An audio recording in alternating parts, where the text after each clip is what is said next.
Before I begin, I have been advised to keep my identity a secret by both the police and my lawyer. Under the advice of my therapist, I'm explaining the events of what has occurred to me, and I am no longer letting them control my life. For the sake of clarity, I will go under the name of Lynn. The following events occurred last year, and they are still in the progression of court. I was nearing the age of 22 at the time. It began on a random day. Nothing particular happened that day, and I have no idea why he chose to do it then. I had returned from work and was relaxing on my computer, scrolling through Facebook and texting friends. I live alone and have no pets. Being in college, I couldn't afford to feed or house anyone but myself. And while I was responding to a friend on Facebook, my phone began to ring. I picked the phone up off my desk and observed the number. It was a private number. I decided not to answer, as I assumed it was a telemarketer. The collection agencies were not foreign to me at that time. After about a minute, my phone began to ring again. Again, it was this private number. This time, I decided to answer it. "Hello?" I asked. No response.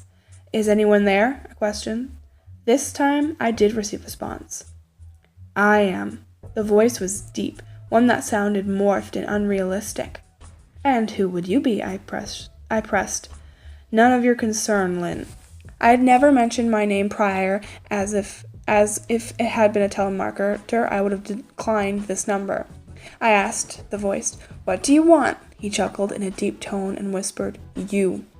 I hung up immediately after that. 2 days later, the voice had left my mind completely and was no longer bothering me. I was out shopping at the mall. It was finally Saturday, the day I had off. And I received a text from an unknown number, and it was a picture of my house. Obviously spooked, I sent back a question mark. The text I received was a simple "you." I called the police. Called the police that following message, and I told them what happened.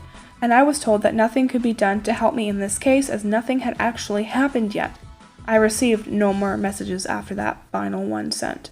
Days following, I noticed odd things occurring around my home. Misplaced items, a fallen picture frame. I discarded these things as they seemed minuscule and probably from gravity or any vibration.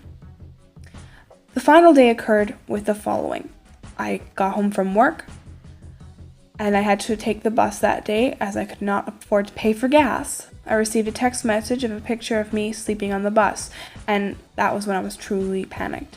This picture was definitely of me, and it was took as if it had been the same day, and it was the same message containing "you." I decided to call the number. The police couldn't help me, but I could at least help myself. I didn't have any family members nearby that I could go to, so I decided that the best course of action would be to find out the intentions of this person. As the phone rang in my ear, another sound alerted me. A faint ringing was emerging from the closet behind me.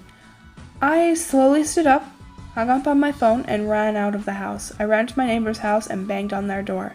I begged them to call the police, as I believed there was someone in my house. The man was found and arrested. He was found in my closet, hiding between clothes.